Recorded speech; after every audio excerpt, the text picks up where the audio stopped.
I could start. I mean, my hot button is based off of the long weekend we just came from, celebrating Mazingira Day. And we had President William Ruto with this ambitious plan telling Kenyans that we intend to plant 15 billion trees by 2032. That's in 7 years' time. And we at NTV did a story just analyzing what this will actually look like in terms of practicality. This means we'll need to plant 1.7 billion trees every year. And also looking at how feasible this would be. We're looking at seedlings. What are some of the factors that would make this possible? Availability of seedlings. You know, it's one thing to plant trees, it's another for them to grow and actually meet our forest cover ambitions. So there's another thing altogether, saying that it's about 60 to 70% of trees that we are currently growing are surviving to grow.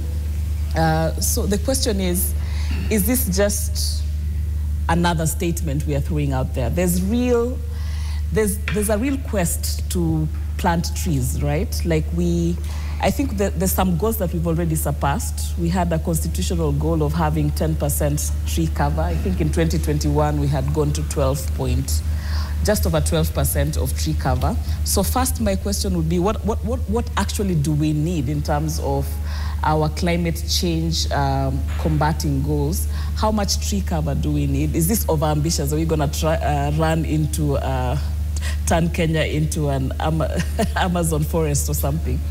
And are we doing enough to actually make the dream of reforesting the country, greening the country, which would look at issues like funding? Are we funding the seedlings? Are we actually then making the seedlings available to Kenyans who want to be part of the drive? How real can we make this so that because there was a lot of questions that came after that. How feasible is this? How real is this? And that we should not get lost in that question of that we do need to continue the efforts to combat climate change. And then what realistically can we do to increase forest cover in the country? Yeah.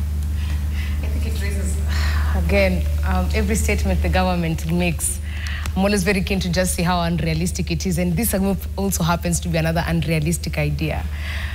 You can't talk about billions of trees. So that would mean if we want to plant 15 billion trees in the entire country, in 10 years only, since his target is 2032, that's like 1.5 billion trees a year. There's no funding for that. We have not even reached a 1 billion gap. And then you can't say you want to prioritize us planting trees, yet you have removed all the bans on logging. It does not make sense for me. I don't think it's practical. I think Africa is suffering the consequences of higher exploiters when it comes to climate change entirely. We are only covering less than 3% of total emissions, yet we are holding the biggest brand. Yeah. If it matters carbon emission, we can be smart about it, but just saying that is realistically our country's focus, that we want to do 15 billion trees, how about 15 billion jobs? Yeah, I think it's unrealistic, very unrealistic. What would be a realistic number? A realistic number is just putting laws in place that make every Kenyan have a tree around where they are. If every Kenyan can plant one tree in their household consecutively, and you empower people to water them and tackle survival, we should be okay. It's not a government program. Okay. So it's a citizens' initiative. I think it is, if supported well by government who is paid by citizens. I mean, if every Kenyan planted trees, we should be fine. We would surpass that 15. We'd surpass 15 billion. Making it a whole program is unrealistic. It's diabolical. Anyway. So why can't citizens then just plant the trees? Pardon? What do the citizens need to plant the trees? We need seeds, we need information, we need resources, we need water. I mean, we are so ambiguous. We are looking like Europe and we're not there yet. I think I'm hearing what you ladies are saying, and I agree that sometimes, you know, government goes with hyperbole and just puts out figures.